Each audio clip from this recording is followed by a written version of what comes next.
Cricket Life Stories with me, Neel Khagram. Today we're joined by Jimmy Adams. Jimmy, how's things going out in Jamaica? It's a bit wet at the minute. To be honest, we're experiencing the effects of a tropical storm that is passing near to us. So we've been having a bit of dodgy weather for the last week, but it's warm, if nothing else, at the minute. So yeah, it can't complain. We do need the rain, to be honest. So yeah, it's all good. So let's take it all the way back for yourself. Was cricket always your number one sport? Well, I kind of grew up playing cricket and football in equal measure, but I think about 3-4 years into high school, I had to make a decision because the seasons were starting to overlap. And yeah, so I stopped playing football when I was in about year 10 in high school, fourth form. And from then on, yeah, cricket became the main focus because I was playing first class cricket, or I started to play first class cricket while I was still in school. So yeah, it sort of took over in a sense from that point. So cricket and football up to a point, and then from fairly early it was just cricket. Yeah. What was your strongest suit as a youngster? Bats, ball? Say that again. Can you repeat that? What was your strongest suit? Batting, bowling, as a youngster? I grew up as a genuine all-rounder. Even in school, I did a little bit of everything really. I kept wicket as well. But the truth is, I always saw myself as a batsman, even though I could do a few other things well enough. I started first-class cricket as an all-rounder, bowling left arm slow and batting sort of lower middle order. But at the same time, I was always batting in the top 4 of my age group, certainly in school and in junior cricket. So I've always seen myself as a batsman, put it that way. Yeah. How much of an influence was Rohan Kanai on your career from a young age? He was the influence, really. Outside of my father, I guess, during that period, nobody had as much influence on my life, not just cricket. So he came to Jamaica when I was about 14, ostensibly to work with the men's senior team. And he worked with them for a year. And in his mind, he was going to have to oversee change. And he knew he was going to have to look at the junior players in the system with a view to accelerating them through. So within a year, he was looking after both squads. It's unheard of today, but he literally took over both squads and pretty much remained as my coach right through until maybe three years into my international career, because he actually transitioned to the West Indies team at the same time when I got into the West Indies team. So from 1984 until 1998, 99, I had him in and around either a Jamaica team or a West Indies team. So yeah, so he was the one who sort of, when I say taught me the game, not necessarily the rudiments of the game, but certainly taught me, the whole how to perform at the highest level type thing, Yeah, so he was a massive influence. So when you say that, did he talk a lot about mindset as well as technical elements? More thinking and decision making. If he had I would say he was very strong on basics. So technically speaking, if the basics weren't there, he would intervene. But his biggest influence on me and on my generation in Jamaica was the whole aspect of the decision-making side of what we call high performance. Why do you make that decision, and how do you set yourself up to make good decisions under pressure? I think that was probably the key area that he had. influenced me and a few others. And was it always an ambition of yours to make the step up to international level? Did you think you could make that step up? It became a goal of mine from my teenage years, and I was fortunate enough to play club cricket with, among others, Jeffrey Dujon, who was at the time a current international player. And he was like a role model, and he was the one who made me believe that it was possible. I followed pretty much the same steps that he did through national under-19s, West Indies under-19s, first class, that kind of thing. So yeah, it became a goal pretty early in my life, and with Jeff at the club, I thought it was possible, and I always sort of looked to him for that bit of motivation, if that makes sense. Then when you got that maroon cap, 1992 against South Africa, proud moment? Very. Dream come true, really. A massive event for me. As I guess all firsts became, but yeah, you've been dreaming about it for a while. I've been playing first class cricket for let me see, 92, 1985 for 7 years. So I was very pleased when it did happen, and yeah, it's one of the highlights of my professional career. Am I correct in saying, did you replace the outgoing Sir Vivian Richards? Was that correct? No, Viv played in the Test series in '91 in England, but there were quite a few changes by the time I came in. Viv had stepped down, Dujan had stepped down, Marshall had stepped down.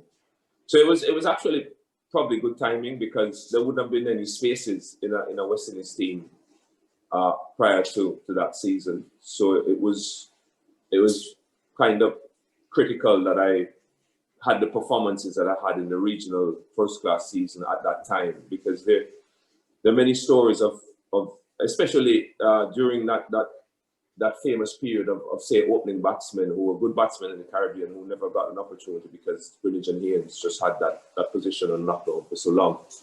So I think the timing, the cricket gods were kind to me in terms of timing. Performing very well in the '92 season ahead of the home series. You got 4 foot on debut, as well as 79 with the bat. You also later that year you made your ODI debut against Pakistan. At that stage, did you see your strongest suit in the longer form Test game or the shorter form one-day format? Longer format. I had a game that was pretty more suited to time cricket than white ball cricket. But I eventually worked my way into the one-day team, usually as an all-rounder, either wicketkeeper, batsman, or bowling a bit of filth. But I had periods where, because of the composition of the team and my form, I was able to play one-day cricket as an out-and-out batsman, probably batting in the top 4 or 5. But I would say that looking back, my strongest suit was geared towards red ball cricket, towards time cricket. Yeah. Yes, well, statistically, also you're in your first 12 tests. I was reading up some figures. Over 1,000 runs, you're averaging close to 80, 87. You know, was not bad start. Bradman-esque. What clicked for you at that early stage in your Test career? What do you think contributed to that phenomenal run of form? I don't know if there's any one thing, to be honest. I know that I was well prepared for international cricket by the time I got there. I had a good grounding in first class cricket in the Caribbean. Played a bit of cricket in England, which tightened my game a little bit. And I was very hungry. I'd waited a long time, and I didn't need anything to motivate me to just keep batting if I got the opportunity. And even, I think the first 8 or 10 Test matches that I played, I was only playing when Carl Hooper was injured. So I was still, whenever I got the opportunity, I usually made a score, but it wasn't good enough to keep me in the team. And there was upward pressure because you had people at home scoring a lot of runs, so you couldn't afford to slip. You know, you had Roland Holder, you had Chandler Paul, Keith Atherton, you know, a lot of batsmen who were capable and good players who were, you know, looking for an opportunity as well. So if you got in, there was never any lack of reason or motivation to stay in, because you had to really make use of the opportunity. So I think it's a combination of a few things. Did that ever knock your confidence? Because you're still racking up some big runs, and you're still in and out of the side. Did it affect you in any way? Not so much confidence. It was frustrating. I don't think it affected my confidence negatively. In fact, the opposite is true. It made me feel as if it proved I felt I was good enough to play, not because of a feeling I was scoring runs when I got the opportunity. But it was a very frustrating period. But it was just the way it is. They had a very sort of hierarchical approach to selection at the time, and these guys were senior players, and they weren't going to break that hierarchy. You had to serve your time, and that was just the way it was. But it was frustrating. And then in 1995, in a tour match playing in England, you got struck. I think was it broke your cheekbone? Yeah. Did that affect you in any way in terms of the batting style that you from then on later in your career? I don't think the actual injury or getting injured did. I think what led up to it, which was more mental fatigue, had a lasting impact from that point on. I don't think mentally I was ever the same again. The sad thing was that in those days, I mean, now it's well chronicled, the sort of stress-related issues that you can get in and around sport, and cricket in particular. But we didn't have that information then, and that became a very frustrating part of my career, because I knew something wasn't right, but you didn't know what it was, and you kept trying to search for that place that I had been in the first sort of 3.5 years of my career. And it wasn't until long after I retired when people became versed in the sort of mental issues that can affect high performance athletes that I became aware of possibly what could have happened at the time, which it sort of helped me a little bit deal with it in hindsight, because up to that point there was still a frustration of not knowing what had happened. That provided a little bit of clarity and helped me to understand sort of what I had gone through at the time, and certainly sort of in a retroactive sense helped me to deal with it. But yeah, it was an intensely frustrating period, sort of between 96 and when I stopped playing in 2001. But you know, I look back on it now, and you take the lessons that can be learned. And it was still, you know, I was still living the dream. I still wanted to play international cricket, and I think I did pretty well with what we know now about some of these issues. I think I did fairly well to hang in for as long as I did, given what was happening. But it's part and parcel of life, I guess, and I have no regrets at all. But that period, 95, the whole year 95 was a pretty pivotal one in that respect for me and my sort of relationship with the game. Did you ever contemplate retiring earlier, given the thoughts that you were having? Or as you said, you still just, because there wasn't much said about the subject, you didn't really understand what was happening? No, no, not really. I mean, there were tours that we went on at the time that weren't particularly happy tours for political reasons. But as you got older, you realize that life was never smooth sailing, and you know, a lot of things in life that you look at from beneath have a different look and a different context when you actually get into the middle of it. And after a while, you realize that, you know, anything to do with people was always going to carry a little bit of political foolishness, and you learn to deal with it. Everybody learns to deal with it in their own way. So not really. I was still, you had frustrating days and frustrating periods, but the truth is, if I was asked a question, where would I rather be? I'd always say I'd rather be playing international cricket, because that was the dream that I was living through. And then you got made the international skipper as well in, was it 2000? Was that again an ambition of yours? How did Not that really. ambition come about? Not really. I never had an ambition to lead any team, really. I really loved playing. There's no two ways about it. I loved playing sports, never mind cricket. I mean, I love playing football. Still do to this day. Can't, but still love it. But no, leadership was never something that I'd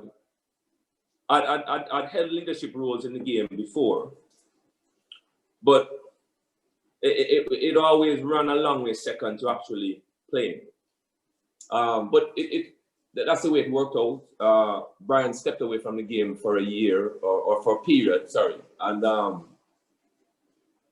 opportunity came, and yeah, it was challenging and tough, but I really enjoyed it. Really, really enjoyed it, because you end up learning a lot about yourself when you carry that kind of responsibility. And a lot of this is in hindsight. You've gotten older and you've gotten a chance to reflect as an older person. But even at the time, I mean, it was a fantastic honor to be asked to lead a regional team, and I still feel proud of having been asked to do that. And it carried its challenges, but it was a hell of a learning process, and it really helped my growth in my own self-awareness as a person, and I'm thankful for the opportunity. Then maybe some tips that you can maybe give for young cricketers. A lot is said in the media about, when you're skipper, you find it hard some people find it hard to compartmentalize the actual captaining a side and everything that entails, alongside the actual suit that you're in the side for, whether that be batting, bowling, or the all-rounder. Any tips you can give for young cricketers who are perhaps feeling the same strains that the media people are saying? Well, I think from my own experience, which is a pretty limited lens, but I think there are two things that stand out for me. Find a way to enjoy what you're doing. Make sure you're doing it for the right reasons, and key or head of the list, top of the list should be that you're having fun, you're enjoying it. Doesn't matter. You ask any of the top performers across most sports, if not all sports, what is driving them, and if they're being honest and you peel away some of the outer layers, they enjoy doing what they do. That's a fundamental issue for me, is find a place mentally where you're enjoying what you're doing. And two, I would say balance. Because for many years leading up to 1995, I lost track of balance. So we're in an era where we self-regulated and self-managed. The balance was wrong, and it eventually caught up with me at a certain point. So I would say to young players who might not even understand what you're saying when you say it, it might have to be explained to them. In some cases, it might have to be enforced. As a head coach, I've had times when I've forced players to come away from the game, knowing that they needed a break. They couldn't see it, but as a coach who had been through certain things, and there was the information out there, you could pick certain signs. So I would say enjoy what you're doing, and just keep balance. Keep playing football or hockey or squash if that is what you have fun doing, but have fun, that you really enjoy what you're doing. And then in your team, in your career, you played with some of the greats, Lara, Ambrose, Walsh. What made them so special on the field? I think very high levels of skill, which is I guess pretty obvious, and then just the consistency, which I think in a weird sense, my thinking on the game or in sport, I put consistency now as a skill, as something that you've learned over a period of time, and then it's very difficult for these performers, or Ronaldo or Lara, as you say, or your top players. You can't separate one from the other. So consistency, although it is learned, it then becomes part of your sort of skill package. And these guys were extremely consistent. So that they can, because we've seen people on the other side of the fence who are sometimes more skillful, but they're not consistent, and they never climb to the same height. So a Carl Hooper would never climb to the same height as a Brian Lara, even though Carl was probably a more skillful 19-year-old than Lara was. But Lara tapped into, however he did it, but he tapped into that consistency factor. And when you reflect after a career, both of them had pretty long careers. It's chalk to cheese, but it's not in the area of what we tend to call God-given talent. It was just that Lara was far more consistent over a period of time than Carl Hooper. And then looking back, would you say that the way they practice was different, or was it just an intangible quality that they were able to tap into, that consistency factor? I think it had to do with a lot of things. I think, like I said, it tends to be taught. You learn consistency. I don't think whether we learn it formally or informally, we either learn it or we don't learn it. I think in critical phases in our career, and that can be shaped through environment. It can, so if you grew up in a what's an anecdotal one? So we grew up playing 5 games for a season. So we tended to have a different mindset from an English youngster who grew up with 18 or 20 first-class county games. You're always going to have another opportunity. We only had, 10 innings minus 2 declarations minus 1 for weather. You're lucky if you had 8 innings in a season, your season would be over. So you without thinking about it or without knowing it, we were fashioned in that era of really making use of opportunities because there weren't many.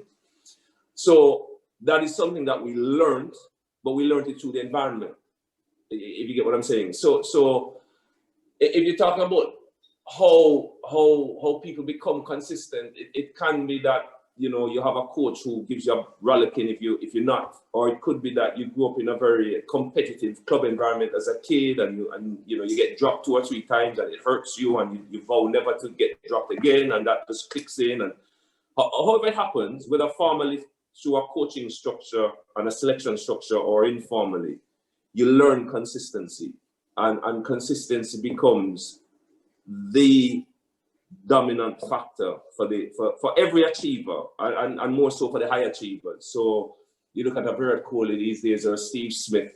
I'm not sure if Steve Smith's technique is better than, I don't know, let's say a Joe Root. Joe Root's a bad example. Somebody who's like a level down. I don't know, Johnny Bairstow, then, say for instance. But because I'm sure the technical people could pick apart both techniques, in this age of technology where you're super slow-mo everything. But the fact of the matter is that Steve Smith is on a different plane. Why? Because he's more consistent. So I guess 1 in every how many innings, Steve gives you a big score. Bairstow would be 1 in more innings. And there are contributing factors, I think, to consistency, like I alluded to before. But the fact of the matter is that both of them would have technical chinks in their armor, but one rides above that and is averaging 16 Test cricket, and the other one is averaging 40 something. No, it makes sense. And then the end of your career, the move into coaching. Yeah. How did that come about? Was it always an ambition of yours to go? Not really. I sort of left the game when I walked away from professional cricket in the mid-2000s. I was just curious on life, really. I was looking forward to life after cricket. I'd worked for many years before I came into the game, and so there was no fear of life after cricket. But I had no plans as to what I wanted to do. But I saw this world in front of me, and I was curious about a lot of things. So I did a bit of coaching. I did media for a few years, and both of them sort of occupied my early post-playing period. And as time went on, I was being drawn more and more towards the sort of player development side of things. I remember doing media, doing commentary for a few years, and I get frustrated watching things happen on the cricket field. And I'd keep asking myself, why is that player making that decision? Why, how, and it used to frustrate me. And it's just like, without probably formally recognizing it, I just, whenever the opportunity came to maybe play a role in getting players to hopefully make better decisions, I ended up sort of doing more in the player development side, and I've gradually moved away from media. So by the time we got to, I don't know, 2008, 2009, a position opened up here in Jamaica for the role of technical director for our cricket program. It's pretty similar to the director of cricket role that they have in the county system now. And then from there, I got the opportunity to work at Kent for about 5 years as head coach. And then from there, how was that experience coming over to England? It was a massive learning curve for me, and it has really helped prepare me for the role that I'm in now. In the sense that a lot of the decisions are around best practice and making sure that good decisions are made in the sort of player development realm. And the stint in Jamaica and followed by England has really helped me from I guess a confidence and a communications point of view, in that it's weird if you've lived something, even if you're a poor communicator, people kind of sense that, you know, if you're making a recommendation, it's not, you're not talking from theory, you've sort of been there, kind of thing. And I guess it's the same. The closest analogy is usually when you have people who are cancer sufferers, they tend to respond better to other people who have been through it. I don't know why, but it's just, I guess, a sort of invisible empathy that develops, knowing that you've been where I am, and you know, you're making a recommendation based on actual experiential evidence, I guess, as opposed to just reading a book sort of thing. So the two roles have been pretty critical to me being able to confidently make recommendations in certain areas, and hopefully people build on that confidence. So Kent was massive where that was concerned, to be in a first world cricket system for 5 years, hopefully contributing, but certainly learning from the experience. So yeah, it was a win-win all around. I think certainly helped me in my development to the point where I am now. What do you make of the structure of the English county game? Do you think there's actually too much cricket being played? I know they've got, like, with the England side, they've got central contracts, but obviously with the actual county players, do you think they're just playing too much cricket? That's an interesting one. I think there are certain phases in the county season. I remember for the period I was at Kent, you'd always have, every county would have it, but you'd always have that that 2-week period where you'd go on the road and you'd play 13 days of cricket in 15 days. And as a coach, I mean, there's theory out there, but as a coach, you'd see it happen before your eyes. You see the law of diminishing returns kick in, and your biggest challenge as a county coach in that phase of the year would be how to get your best players through to September still standing. Everything was just wrapped around how can I get my top players into September with another 4 first-class games left before the end of the season, still actually wanting to play the game. And so you could probably say, in a sort of generic sense, there is a too much cricket. If you're talking about straight high performance, the season isn't optimal, put it that way. And they keep adding more formats to the season, which I kind of understand from a commercial point of view. I get that. But it comes at a cost. So I always feel that over the years, your top county players were the ones who could find a place. You know, a Graham Hick, a Mark Ramprakash, Carl Hooper, Courtney Walsh, the guys who would come and relentlessly season in season will give you 1,500 runs or 80, 90 wickets. They would find a place mentally and just stay there. But it was never a place, forget the performances or the scores that went in the scorebook. It wasn't a place where you would see the best of them, because it was a place where they would survive and still give you your money's worth, but it would never be where they would peak, because there was just too many days of cricket in that 5-month period. But I think the people who run English game have always been aware of that, but you balance that against all the commercial aspects, and voila, you end up with this sort of combination that you have these days. I think in terms of getting the best competition, which is best v best, which is Mark Ramprakash at his mental peak versus Graham Hick at his mental peak. I don't think you'd have ever seen that at county cricket, or maybe not. But by the time you get through May and halfway through June, that's gone, you know. But those fellas were good enough where they could stay in a certain place mentally and still churn it, you know. But my question is, what would the standard of cricket have been if, going back even before my time, if you'd had these guys really physically and mentally sharp, 100% sharp, would it have made county cricket maybe a little bit, the standard a little bit higher? Who knows? But yeah, we never find out, but it's an interesting theory. And then, do you still keep tabs on Kent currently? Yeah. The progress? Yeah, you don't spend 5 years and at an institution and not follow up. So yeah, I'm very proud of them having made it up into first division cricket, and they're always knocking on the door in the shorter formats. And I think like most Kent supporters, I'm keeping my fingers crossed that the big trophy isn't too far away.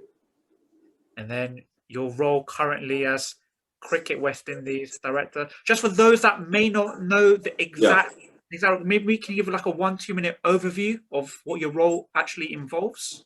I don't need 2 minutes, man. It's just to help Cricket West Indies make better cricket decisions in and around, more so on the development side and the high performance side. Just making sure that we make good cricket decisions. And then, where do you see the game moving forward in West Indies?